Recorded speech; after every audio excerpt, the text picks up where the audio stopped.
Por décadas, nós aceitamos que o massacre Uchiha foi uma tragédia inevitável. O resultado de uma sede de poder que saiu do controle e de um isolamento político sem volta. Mas, se olharmos para as sombras de Konoha, surge uma pergunta que poucos têm coragem de fazer.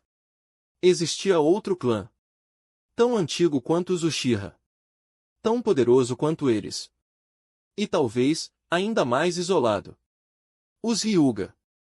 Eles possuíam o Byakugan, uma arma estratégica que todas as vilas desejavam. Eles tinham seu próprio distrito fortificado, regras internas que beiravam a crueldade e uma linhagem sanguínea que nunca permitiram ser diluída.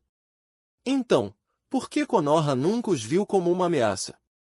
Por que o governo da Folha nunca sentiu a necessidade de vigiar os Hyuga com o mesmo medo que vigiava o Sharingan? A resposta comum seria lealdade. Mas na política de uma vila ninja, a lealdade é uma moeda que desvaloriza rápido. Hoje, vamos investigar o detalhe obscuro que transformou os Hyuga em intocáveis, enquanto seus rivais eram levados ao extermínio. Isso não fecha, e nós vamos entender o porquê. Diferente dos Uchiha, que eram uma força policial unida e orgulhosa, os Hyuga eram um clã fragmentado por dentro. Eles eram divididos por um sistema de castas brutal, a família principal e a família secundária. O selo amaldiçoado do pássaro na gaiola. Nós sempre o vimos como uma tradição triste para proteger o Byakugan. Mas, sob uma ótica investigativa, esse selo era algo muito mais sinistro, era um mecanismo de controle biopolítico.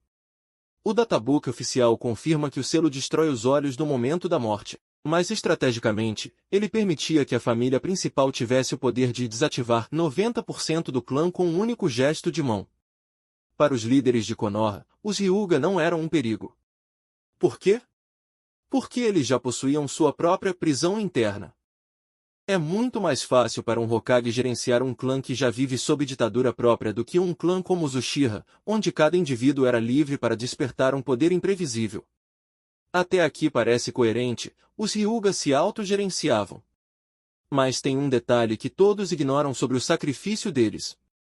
E se a verdadeira razão dos Hyuga nunca terem sido exterminados for o fato de que eles já tinham se rendido muito antes?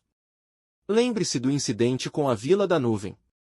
Quando um sequestro deu errado e Konoha foi pressionada, a liderança Hyuga não hesitou. Eles permitiram que Itachi fosse sacrificado para manter a paz. Isso nos entrega uma pista vital.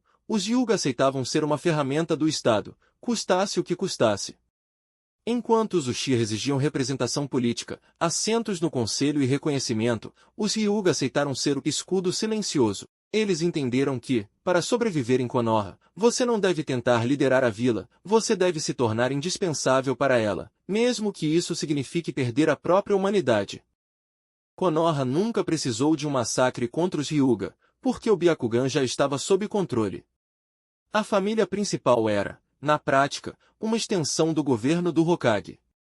Mas aqui a história começa a ficar estranha, porque essa proteção teve um preço que mudou a lógica de Naruto para sempre. No fim das contas, a sobrevivência dos Hyuga não foi sorte ou apenas bondade de Hiruzen Sarutobi. Foi um contrato de servidão.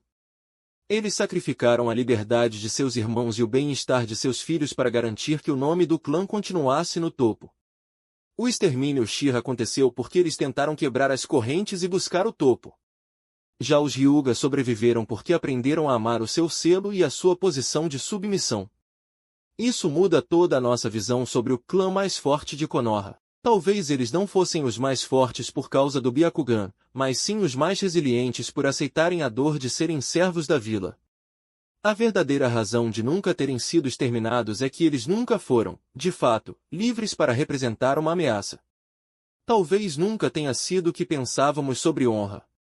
Foi sobre sobrevivência a qualquer custo. E você? Acha que o preço que os Hyuga pagaram foi alto demais? Eles foram mais inteligentes que os Uchiha ao se curvarem, ou perderam sua alma no processo?